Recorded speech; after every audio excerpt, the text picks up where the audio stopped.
Selamat datang di podcast berbagi untuk kamu penyampai rasa tapi sulit berkata-kata.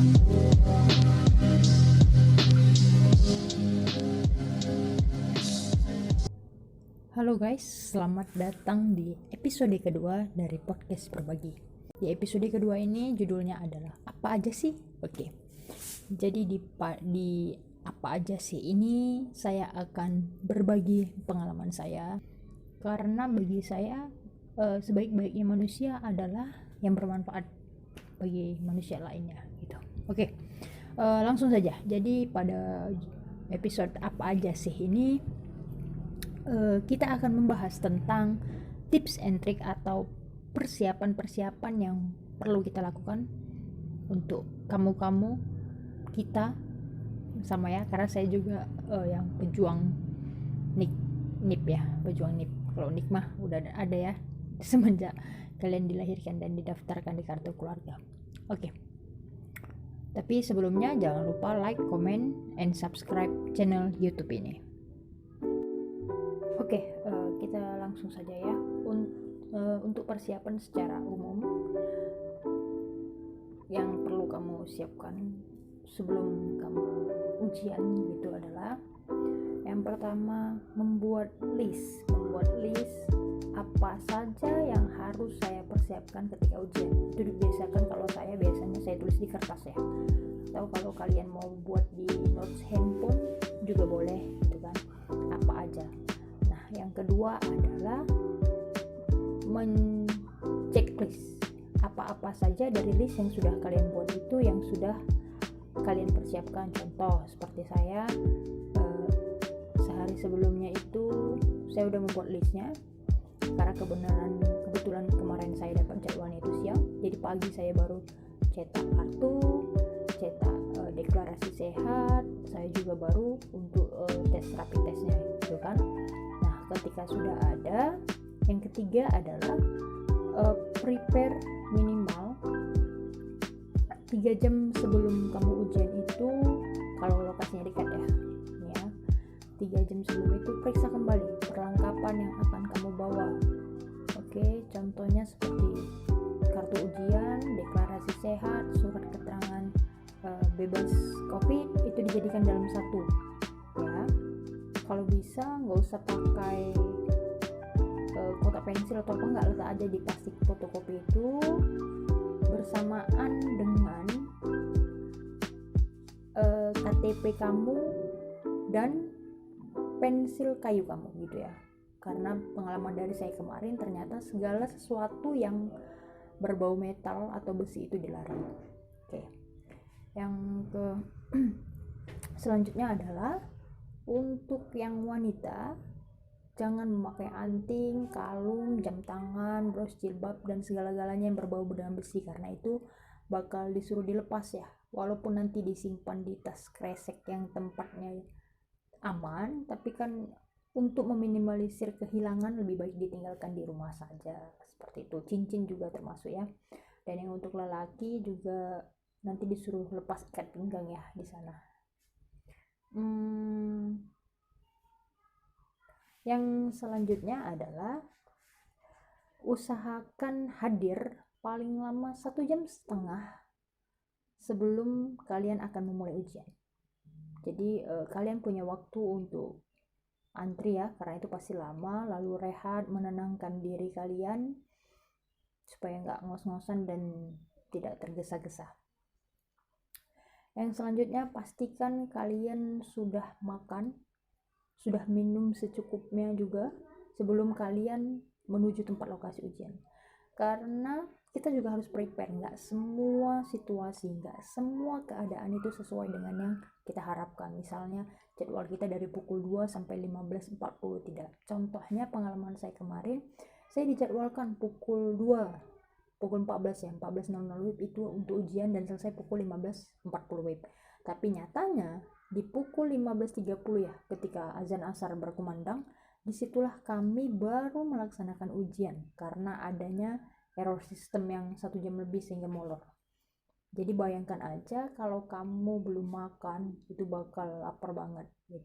Yang selanjutnya adalah jangan ke distract dengan situasi yang tidak kondusif. Seperti kemarin itu kan karena molor jadwalnya, mungkin sudah mulai apa ya, kasak kusuk, sudah mulai cerita, capek energinya, jadi capek untuk cerita gitu kan, kesal, bosan menunggu gitu. Lebih baik ketika menunggu itu lakukanlah hal yang bermanfaat, walaupun misalnya terkesan sombong dengan diri sendiri, tidak, tapi simpanlah energimu untuk bisa fokus, untuk tidak ngantuk ketika mengerjakan soal.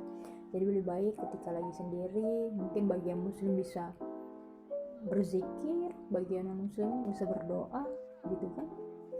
Jadi lebih baik mendekatkan diri kepada yang menciptakan kita, ketimbang buang-buang energi ketika nanti kita ujian kita malah sudah lemas gitu.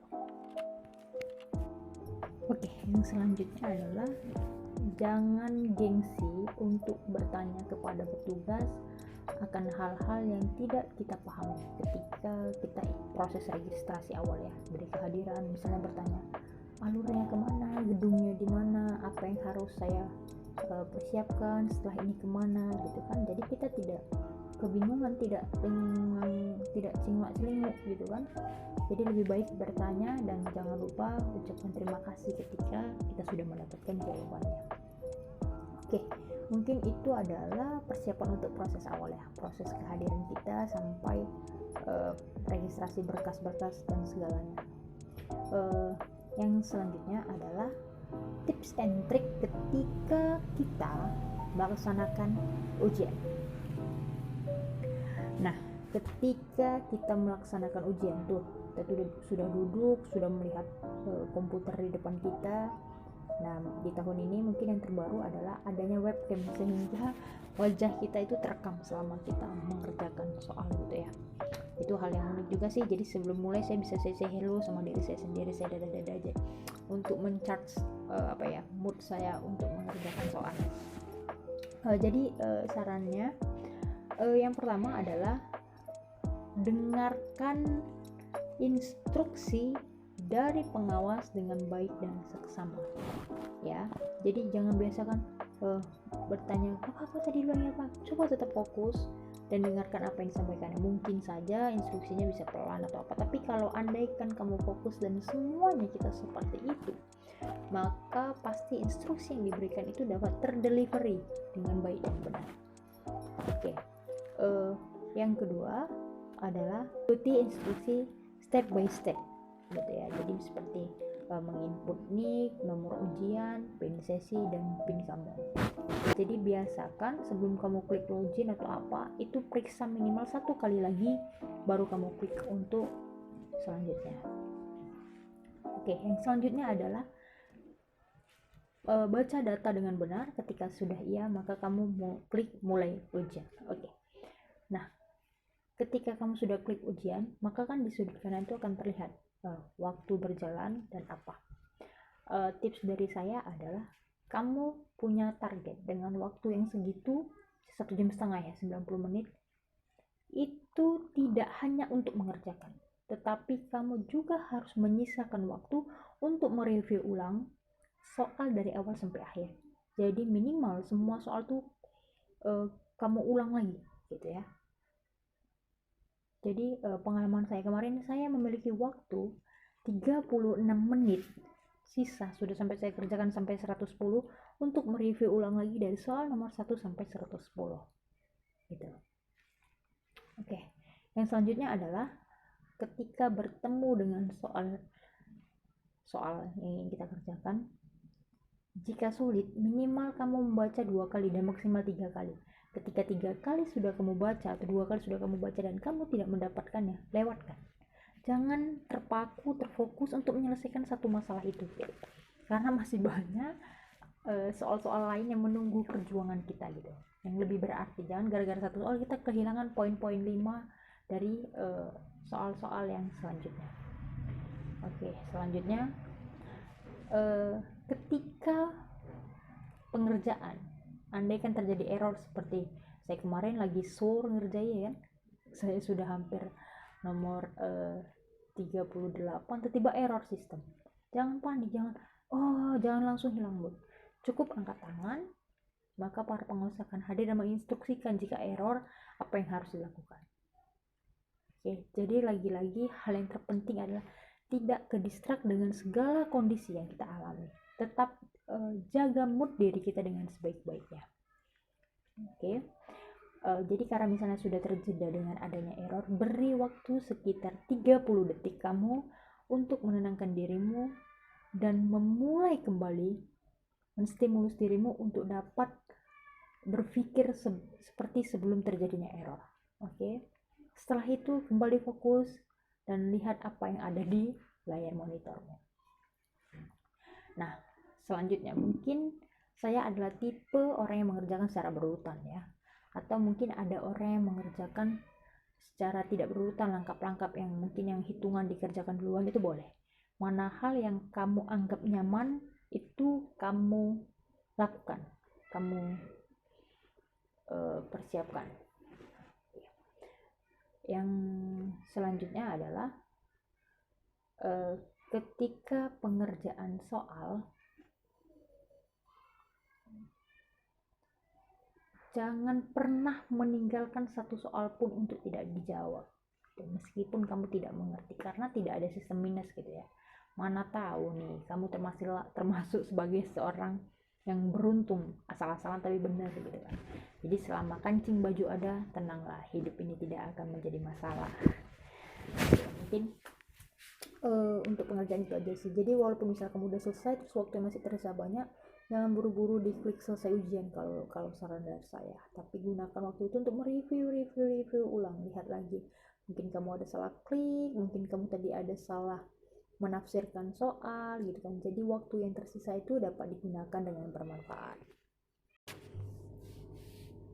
Nah, dengan begitu mudah-mudahan segala persiapan yang sudah kamu persiapkan sejauh-jauh hari dapat realisasi dengan baik, insya Allah.